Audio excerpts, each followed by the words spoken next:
برادران ملت اسلامی، السلام علیکم ورحمۃ اللہ وبرکاتہ۔ الحمد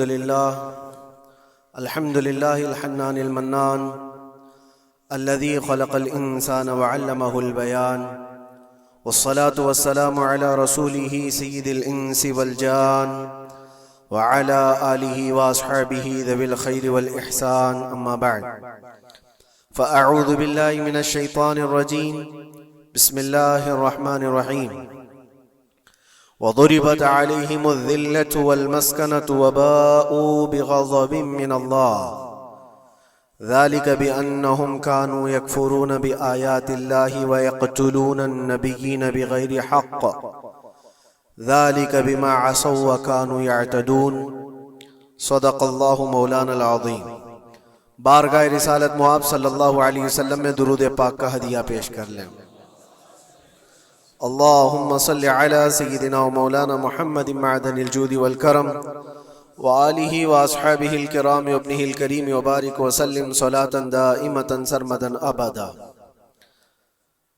اقبال نے کہا ہے، ستیزہ کار رہا ہے ازل سے تا امروز، شرار بولہبی سے چراغ مصطفی۔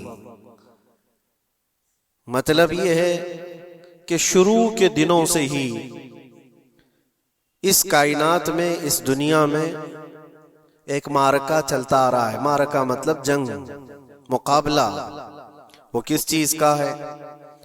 اقبال کہتا ہے ستیزہ کار رہا ہے ازل سے تا امروز، شروع سے لے کے آج تک ایک مقابلہ چلتا آ رہا ہے۔ وہ مقابلہ کس کا ہے؟ شرار بولہبی سے چراغ مصطفی کا۔ مصطفیٰ کریم صلی اللہ علیہ وسلم کی چراغ کی روشنی کا مقابلہ ابو لہب کی شرارتوں کے ساتھ۔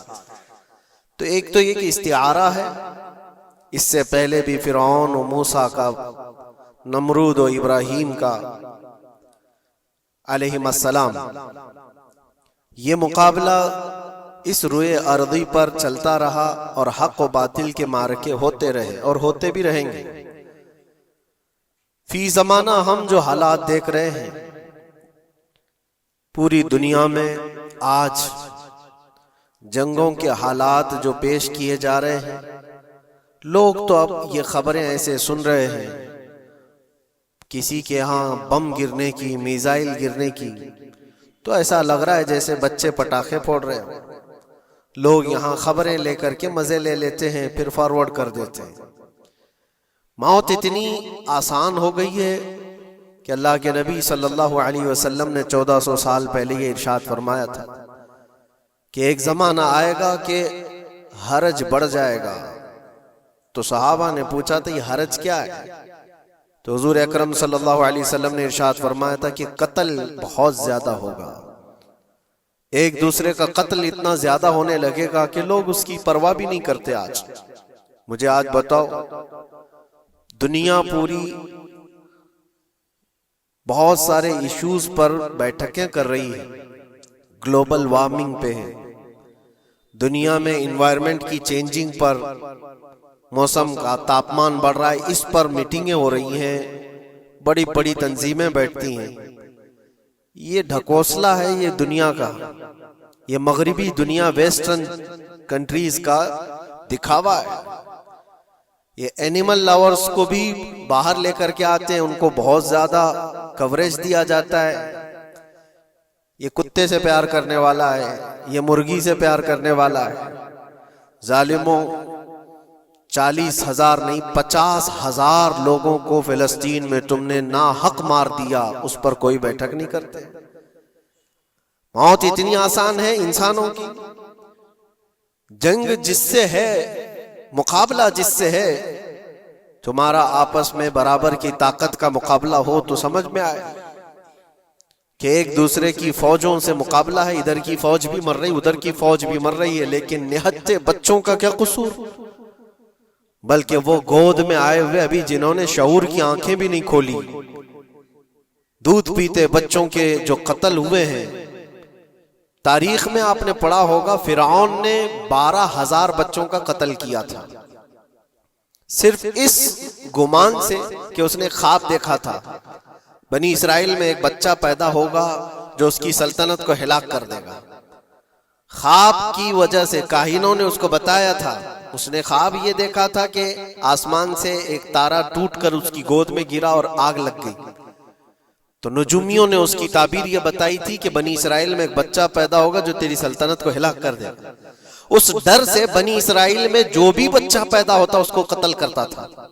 اس نے تقریباً 12,000 بچوں کو قتل کر دیا تھا، اس ڈر سے کہ وہ بچہ تو نہ پیدا ہو جائے جو میری سلطنت کو ہلاک کرنے والا ہے۔ اور وہ موسیٰ علیہ السلام تھے، پیدا بھی ہوئے اور فرعون کے گھر میں ہی پلے۔ اللہ کا نظام ہے۔ لیکن میں یہاں اس لیے بتا رہا ہوں، فرعون ظلم میں پوری دنیا میں مشہور ہے۔ وہ عورتوں کو بھی ظالم اس طرح سے مارا ہے کہ جس کی تاریخ میں مثال نہیں ملتی۔ لیکن میں نے اپنی زندگی میں دیکھا، آج کے زمانے میں اسرائیل نام سے ایک ناجائز حکومت پر قابض شخص نے 12,000 نہیں 50,000 لوگوں کو سال بھر میں قتل کر دیا۔ یہ تاریخ کا بھیانک چہرہ ہے۔ آج لوگ اس کو ہلکے میں لے رہے ہوں گے، نیوز والے ایک طرفہ رپورٹ کرتے ہیں کیونکہ ان کو ان کے باپ داداؤں سے ڈر ہے، جہاں کی یہ کھاتے ہیں وہاں کی یہ گاتے ہیں۔ لیکن بعد کو یہ سچائیاں جنریشن میں منتقل ہوتی رہیں گی، کبھی تو آئے گا کوئی انصاف کی نظر رکھنے والا۔ اور انسانیت کا قتل کتنا بڑا قتل ہے، ایک شہر کے 50,000 لوگوں کو قتل کر دینا، اور ایسے کہ وہاں کی عمارتیں پورے راکھ کے ملبے میں چلی گئی، صدیاں لگ جاتی ایک شہر کو بسنے میں، ایک گھر کو بنانے میں آدمی کی اپنی زندگی گزر جاتی ہے۔ کیا کیا ارمانوں سے گھر بناتے ہیں، لیکن ایک پل میں کسی کا گھر اجاڑ دیا، اس کے سامنے تڑپتے ہوئے اس کے باپ کی لاش ہو، ماں کی لاش ہو۔ وہ تصویریں کہ آپ نے نہیں دیکھی کہ ایک باپ چھوٹی سی بیٹی کو لے کر کے دوڑ رہا ہے تو اس کا بیٹا الگ پیر اور ہاتھ جلے ہوئے بم سے تڑپ رہا ہے، وہ کس کے درد کو دیکھے۔ یہاں تک کہ میں نے دیکھا کہ بیٹی کو باپ یہ نصیحت کر رہا ہے، تھوڑا اور صبر کر لے بیٹا، شہادت ملنے والی ہے۔ کون کرتا ہے یہ؟ موت سے پہلے اپنے بچے کو اتنی تلقین کر دے۔ حالات ایسے۔ دوسرے ایک کہ وہاں پر کھانے پینے کی ایڈ کوئی جا نہیں سکتی، اس پر پابندی، دوائیاں نہ جائیں اس پر پابندی۔ دنیا کا کوئی قانون اس چیز کو جائز ٹھہراتا ہے؟ مجھے بتاؤ، آتنکواد کا راگ الاپنے والے ان باتوں کو کیا کہیں گے؟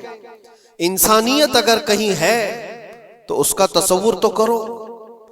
کسی کے فنڈامنٹل رائٹس ہوتے ہیں، بیسک رائٹس ہوتے ہیں، کھانا پینا یہ اس کا انسانی حق ہے۔ دشمنی تم سے جن کی ہے ان کے ساتھ مقابلہ کرو، عام شہریوں کے ساتھ نہیں۔ مخبر صادق رسول اکرم صلی اللہ تعالی علیہ وسلم کی تعلیمات دیکھو۔ جہاد کو لے کر جو پروپیگنڈا تم پھیلاتے ہو اور ہر چیز کو جہاد کا لفظ دے کر کے ایک ایسا نیریٹو کریٹ کرتے ہو کہ لوگوں کے دماغ میں ایک پروپیگنڈا پھیل جائے۔ آؤ میں سناتا ہوں، رسول پاک صلی اللہ تعالی علیہ وسلم جب صحابہ جہاد میں جاتے تو ان کو کن باتوں کی تلقین کرتے تھے؟ سب سے پہلے مجاہدین صحابہ سے کہتے جس جگہ تم جا رہے ہو مقابلہ تمہارا جن کے ساتھ ہے انہی سے مقابلہ کرنا، جو تمہارے خلاف تلوار اٹھائے اس کے خلاف تم تلوار اٹھاؤ، اور راستوں پر بیٹھے ہوئے بوڑھوں کو ہاتھ نہ لگانا، کسی عورت کے ساتھ چھیڑ چھاڑ نہ ہو، حاملہ عورتیں اگر قید میں آ جائیں تو انہیں چھوڑ دینا۔ یہ حضور پاک صلی اللہ علیہ وسلم کی تعلیمات ہیں۔ حتیٰ کہ رسول کریم صلی اللہ علیہ وسلم نے یہ فرمایا جس شہر میں تمہارا غلبہ ہو جائے، تم غالب آ گئے وہاں کی فوج پر، تو وہاں کے رہنے والوں کے بچوں کو نہ ظلم کرنا، ان کو نہ پکڑنا۔ پھر تعلیمات میں یہ ہے وہ چاہے جس مذہب کے بھی لوگ ہیں ان کے معبدوں کو، ان کی عبادت گاہوں کو ختم نہیں کرنا، ان کی عبادت گاہوں کو توڑ پھوڑ نہ کرنا جس شہر میں تم جا رہے ہو۔ یہاں تک کہ حضور اکرم صلی اللہ علیہ وسلم کی تعلیمات تو دیکھو، حضور یہ تک فرماتے تھے مجاہدین صحابہ کو کہ جس شہر میں تم جا رہے ہو وہاں کے درختوں کے پتے بھی نہ اکھاڑنا، درختوں کو بھی نہ نقصان پہنچانا۔ جنگی تعلیمات کو آج کوئی نظر میں نہیں رکھتا ہے۔ دنیا کہتی ہے کہ جنگ کے دوران بھی کچھ اصول ہوتے ہیں لیکن کوئی اصول نہیں. ہم نے دیکھا ہے جس کی طاقت ہے اس کا بول بالا ہے. یہ دنیا ان کے خلاف کبھی کوئی بات نہیں کرتی. آج سے تقریباً 20 سال پہلے بھی عراق کی کیا حالت تھی آپ نے دیکھا ہوگا. ایک جھوٹے پروپیگنڈے کی وجہ سے پورے عراق کو تباہ کیا گیا. آج تک وہ سنبھل نہیں پایا. نیوکلیئر پاور عراق کے اندر موجود ہے, اس کے ری ایکٹر وہاں پر موجود ہے. کیا کیا چیزیں اس زمانے میں پھیلائی گئی. سوشل میڈیا تو نہیں تھا اتنا. دنیا نے یہ مان لیا کہ ہاں دادا کہہ رہا ہے تو ہوگا, اور حملہ کیا اسی بنیاد پر. 20 سال ہو گئے, آج تک عراق میں کوئی نیوکلیئر پاور پلانٹ نہیں نظر آیا, کہیں نہیں. ایک جھوٹے پروپیگنڈے کی وجہ سے وہاں کے کتنے لاکھ لوگوں کو بے گھر ہونا پڑا ہے پتہ ہے. کچھ جگہ ایسی ہیں جہاں بم برسائے گئے, آج تک وہاں کوئی سبزہ نہیں اگتا, کوئی وہاں پر فصل نہیں ہوتی.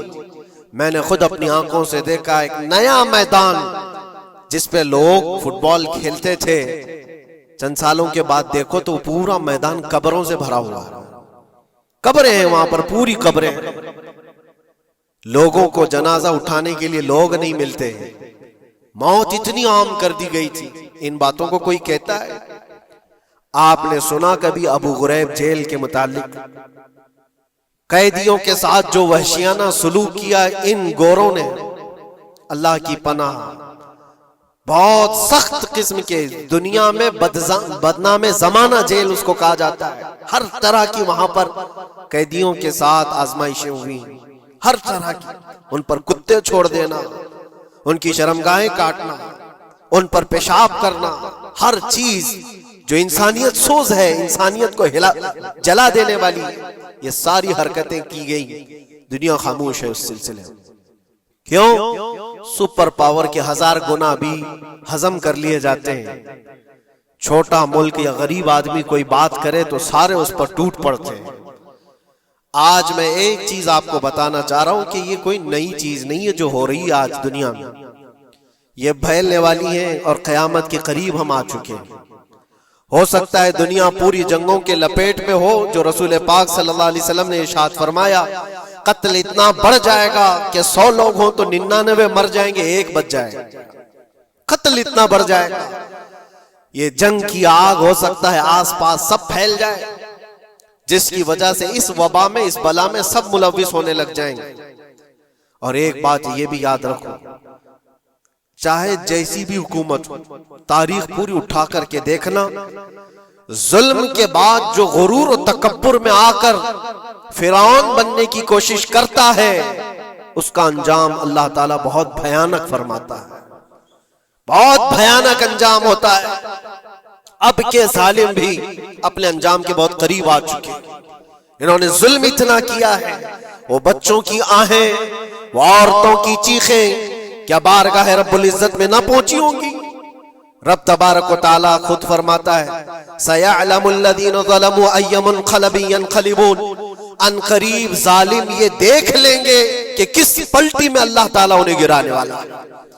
جو جال وہ اپنے دشمنوں کے لیے بنتے ہیں, اللہ تعالیٰ اسی جال میں ان کو پھنساتا ہے. آج دیکھنا آپ, تاریخ کی سچائیاں آپ کو اس بات کا جواب دیں گی. ظالم یہ سمجھتا ہے کہ میں خدا کے برابر ہو چکا, مجھے کوئی بھی ہلاک نہیں کر سکتا. اللہ تعالیٰ فرماتا ہے اینما تکونوا یدرککم الموت ولو کنتم فی بروج مشیدہ, تم مضبوط قلعے میں کیوں نہ بیٹھے ہو, موت تمہارے پاس آ کر پکڑ لے گی. اور رب تبارک و تعالیٰ کے لیے کوئی چیز ناممکن ہے. لوگ آج ہوا بناتے ہیں کہ ایئر ڈیفنس سسٹم اتنا بڑا ہے کوئی کچھ نہیں کر سکتا.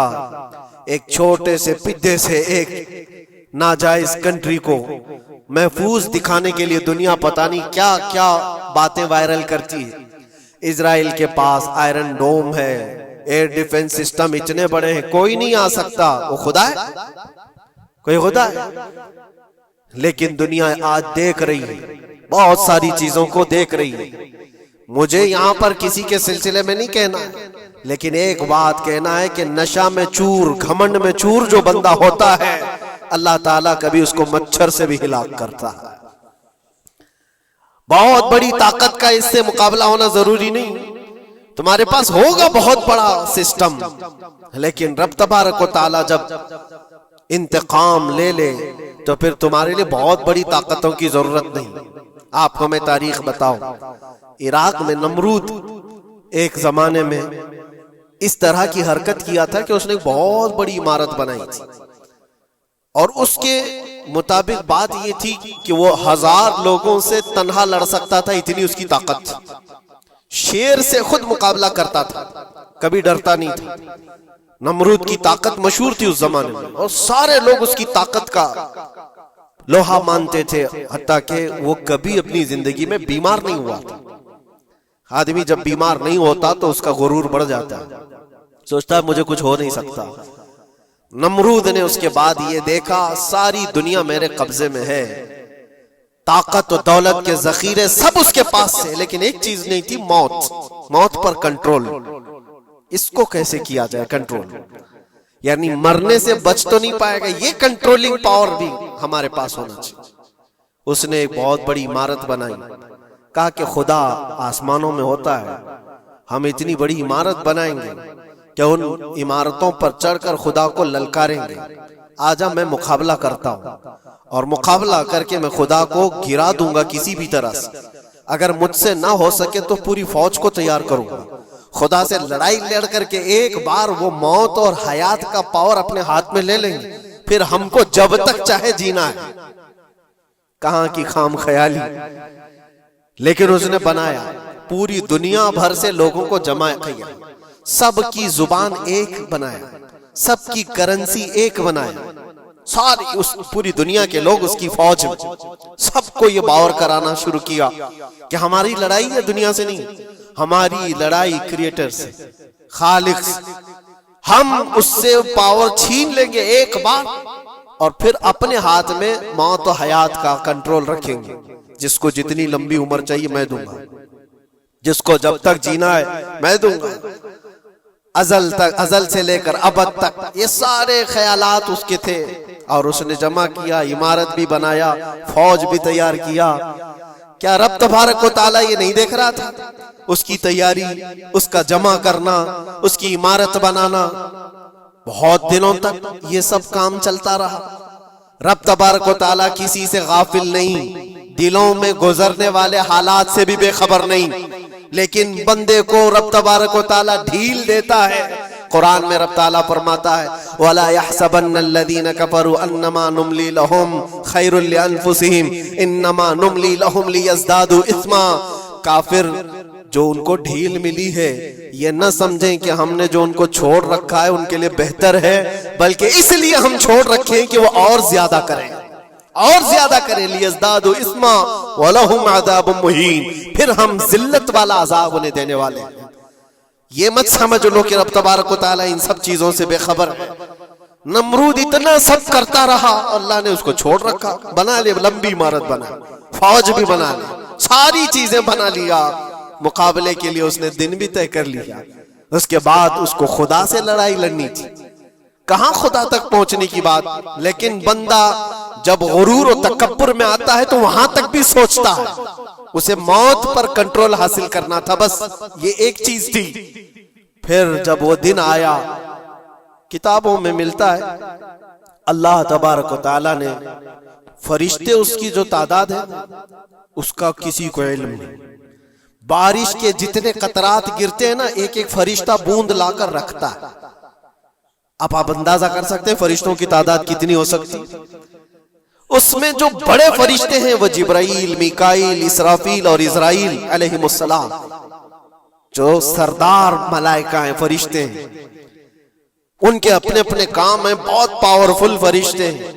ان کی بات نہیں کر رہا، کسی ایک عام فرشتے کو رب تبارک و تعالیٰ نے بلایا اور فرمایا جاؤ زمین پر، ہمارے ایک بندے نے ہم سے لڑائی کا ارادہ کر لیا ہے، اس کی طاقت و قوت اور اس کی جمع شدہ ساری چیزوں کو دیکھ کر کے آؤ۔ وہ فرشتہ زمین پر آیا، جس جگہ پر اس نے یہ سب جمع کیا تھا، فرشتہ اتر کر صرف اپنے پیر ہلایا تھا، پوری عمارت بھسم ہو گئی، کچھ نہیں کیا تھا، اس کی بنائی ہوئی عمارت بھسم ہو گئی۔ جتنی فوج جمع کیا تھا سب کیڑے مکوڑوں کی طرح مر گئے، اور سب کی زبانیں مختلف ہو گئی، کوئی ایک دوسرے کو پہچان نہیں پا رہا۔ یہ منٹوں کی بھی بات نہیں تھی، سیکنڈوں کی بات تھی۔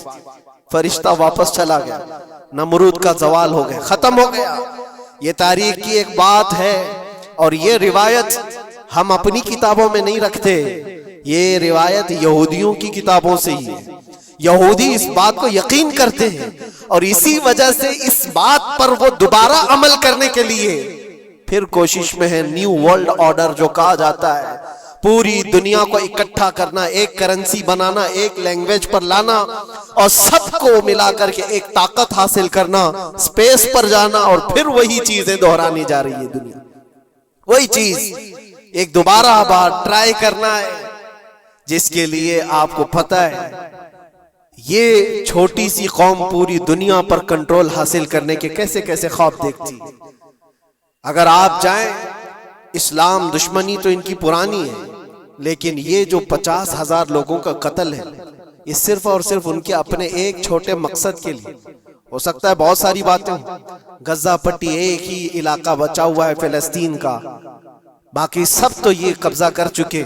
1947 کے بعد، 48 کے بعد چھوٹا سا حصہ جو باقی غزہ پٹی جس کی 20 لاکھ کی آبادی، اس علاقے پر اتنی زیادہ کیوں کرورتا ہے؟ کیوں؟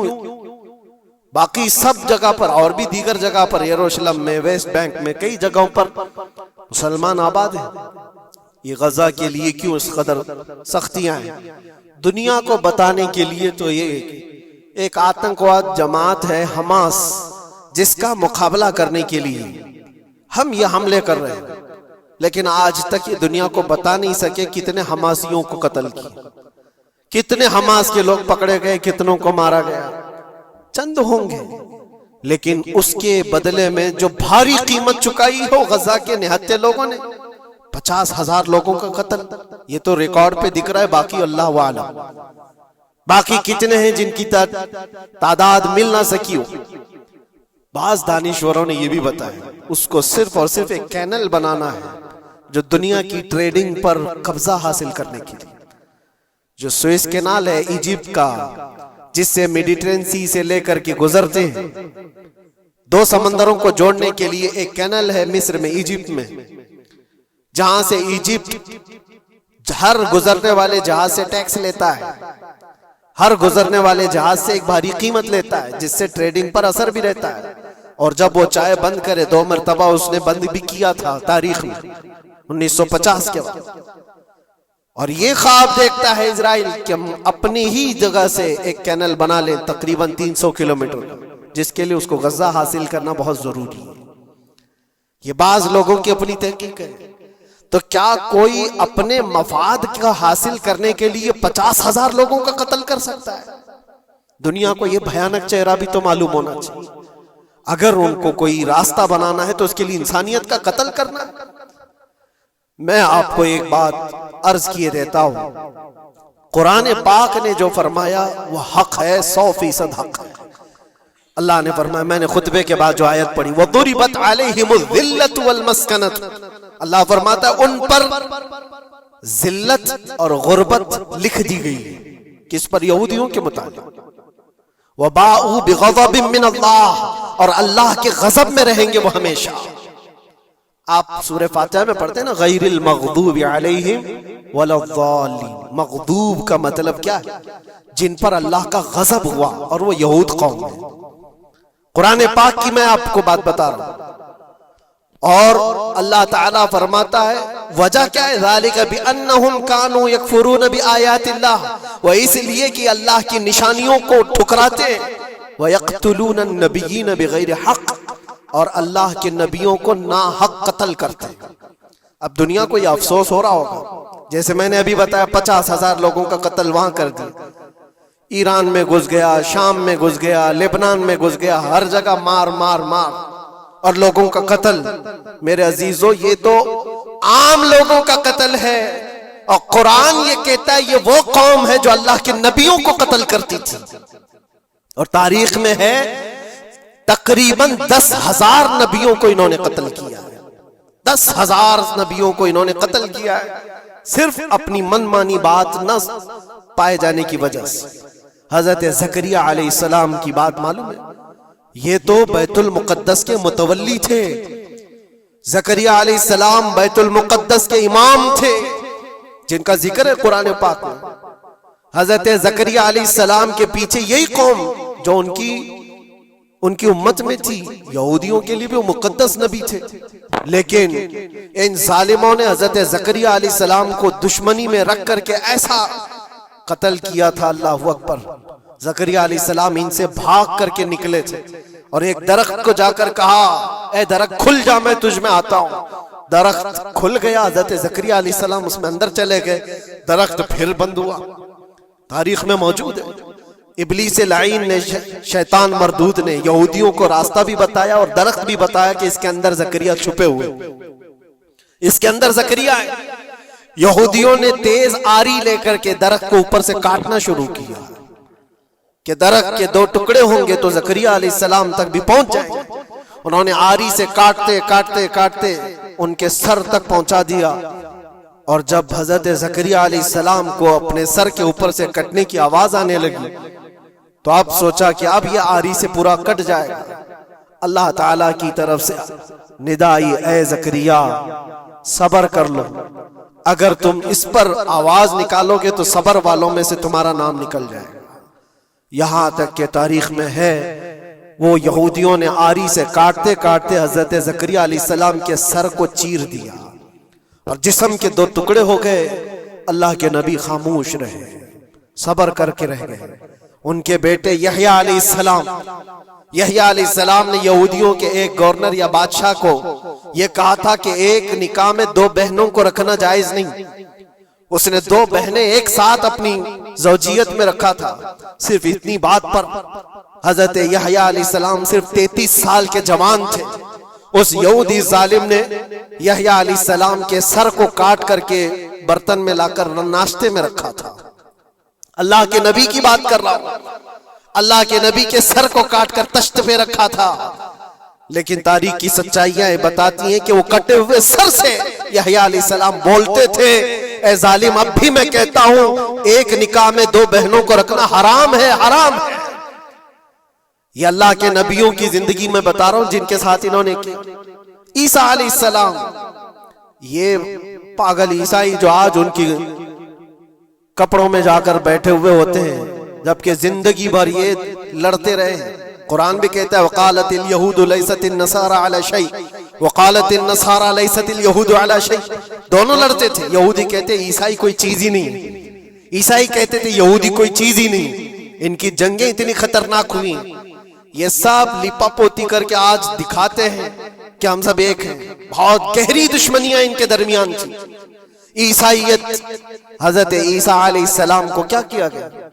جب انہوں نے اپنے پیغامات پھیلائے تو عیسیٰ علیہ السلام کو بھی قتل کرنے کا منصوبہ یہودیوں نے بنایا تھا، اور پورے لوگ آ کر حضرت عیسیٰ علیہ السلام کے گھر کو گھیراؤ کر لی۔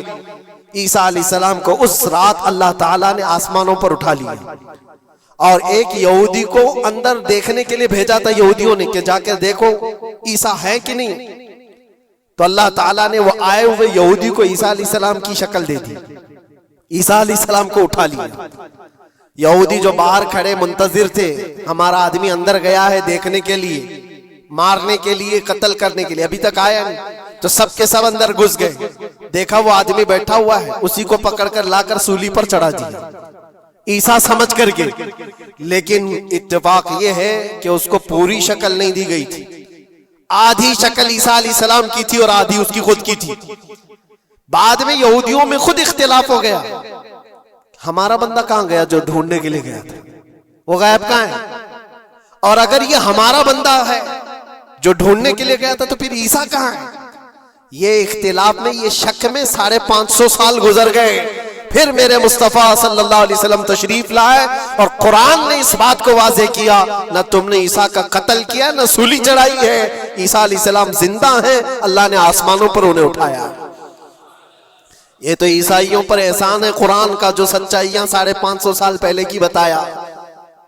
میرے عزیزوں، یہ تاریخ میں آپ کو بتا رہا ہوں، نبیوں کا قتل کرنے والی قوم، ان کے سامنے عام انسان کیا مانے رکھتے ہیں؟ یہ دنیا کی ساری قوموں کو حقیر سمجھنے والی قوم، دنیا کے پورے ذخیروں کو اپنی ملکیت سمجھنے والی قوم، ان کا عقیدہ ہے یہ دنیا کا جتنا گولڈ ہے، جتنا سونا ہے، اس پر صرف اور صرف ان کی قوم کا قبضہ ہونا چاہیے، پوری دنیا کو۔ آپ کو پتا ہے مدینہ طیبہ میں حضور پاک صلی اللہ علیہ وسلم کی آمد سے پہلے یہ سب کے سب مدینے میں بسے ہوئے تھے، 550 سال سے انتظار کر رہے تھے حضور کے آنے کا، دوسری قوموں کو ڈراتے تھے، کیوں؟ ان کی کتاب میں موجود تھا آخری نبی کے آنے کی ساری باتیں موجود تھی، آخری نبی آئیں گے، ان کے ماننے والوں کا غلبہ ہوگا، وہ اپنے نور نبوت سے لوگوں کے دلوں کو پاک کریں گے، ان کی شکل بھی بتائی گئی تھی تورات میں، ان کے آنے کی جگہ بھی بتائی گئی تھی، پورے حجاز میں کھجوروں کا جھنڈ ایک علاقہ ہوگا جہاں یہ نبی آئیں گے، اور وہ مدینے کے علاوہ کوئی جگہ ہی نہیں تھی۔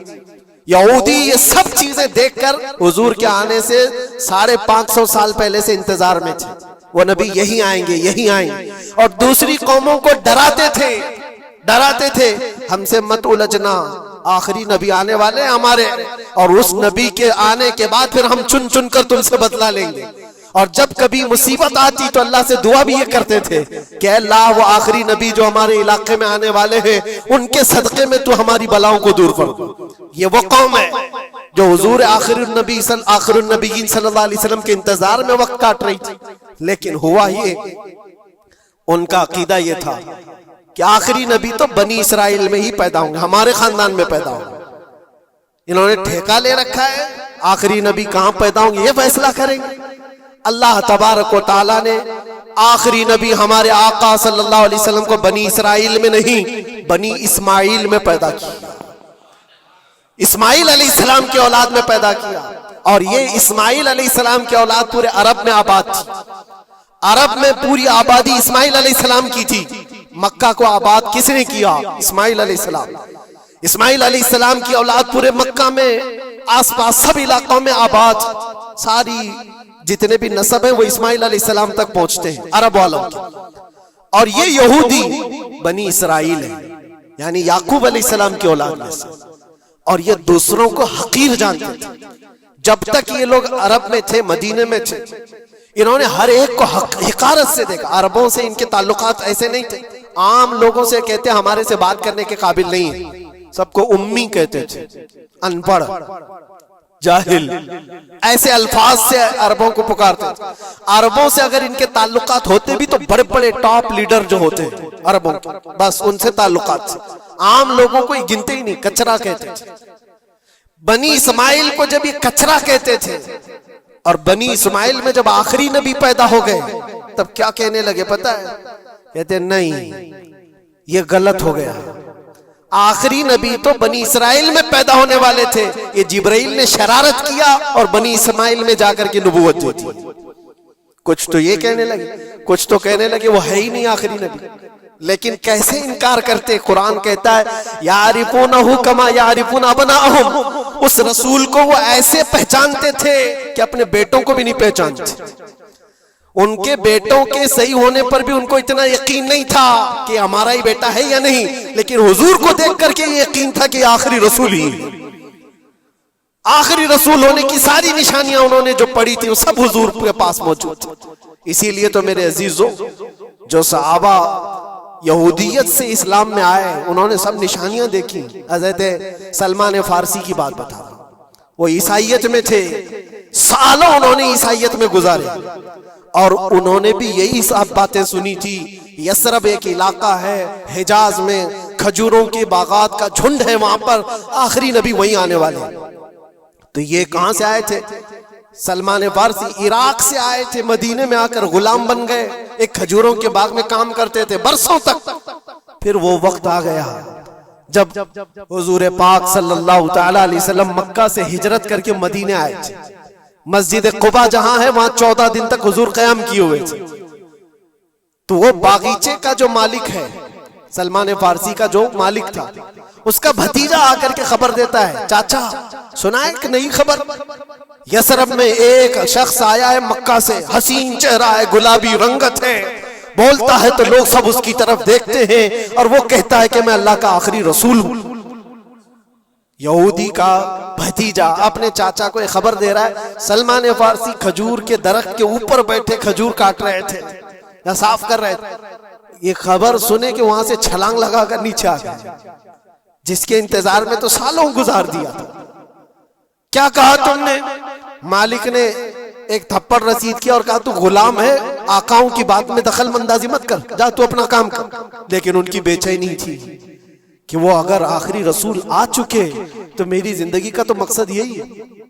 پھر انہوں نے وقت نکالا دن کا اور حضور پاک صلی اللہ علیہ وسلم کے پاس پہنچ گئے۔ جب رسول کریم صلی اللہ تعالی علیہ وسلم صحابہ کے ساتھ موجود تھے، دیکھیں علامتیں جو انہوں نے پڑھی تھی اپنی کتابوں میں وہ سب جانچنا بھی چاہتے تھے۔ کھجوریں لے کر کے گئے اور کہا یا رسول اللہ یہ قبول کیجیے، یہ صدقہ ہے۔ حضور نے لیا اور سب کو بانٹ دیا، اس میں سے کچھ بھی نہیں کھایا، کیونکہ سلمان فارسی نے یہ پڑھا تھا کہ آخری رسول صدقہ نہیں کھائیں گے۔ ایک نشانی دیکھ لی انہوں نے۔ دوسرے دن آئے، پھر وہ موقع نکالا اور کھجوریں لی اور آئے، حضور سے آ کر کے کہا کہ یہ لیجئے، قبول کیجئے، یہ ہدیہ ہے۔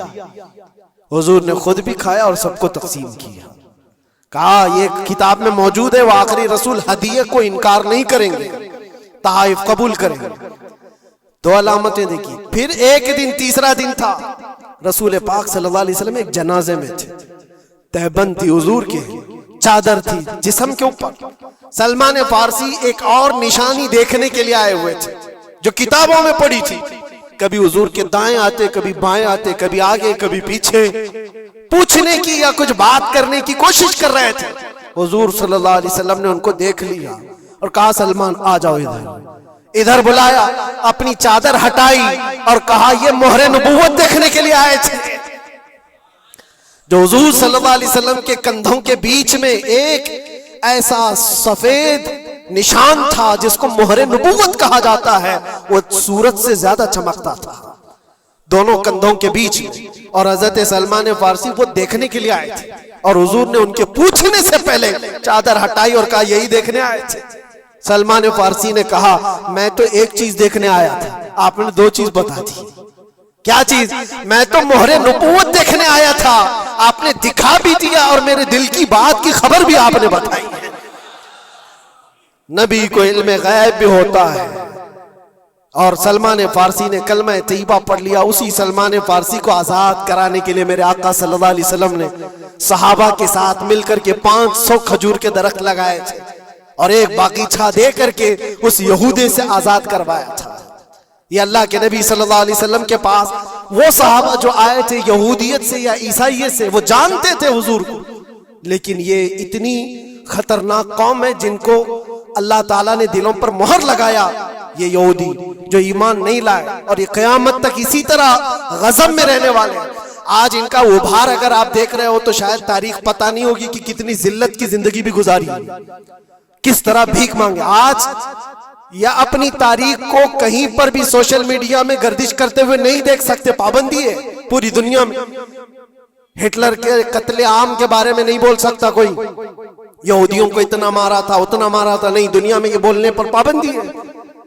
ان کے کسی بھی پرانی تصویریں دکھانے پر پابندی ہے۔ آج خود اپنے ملک میں ہونے والے حملوں کی تصویر نہ دکھائی جائے، اس پر پابندی ہے۔ یہ تو تم کب تک عیب چھپاتے رہو گے؟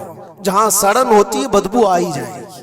اور ان قریب میرے عزیزوں قرآن کی وہ بات یاد رکھو، اللہ نے فرمایا سَيَعْلَمُ الَّذِينَ ظَلَمُوا أَيَّ مُنْقَلَبٍ يَنْقَلِبُونَ، ان قریب ظالم یہ دیکھ لے گا کہ اللہ اس کو کس کھائی میں گرانے والا ہے۔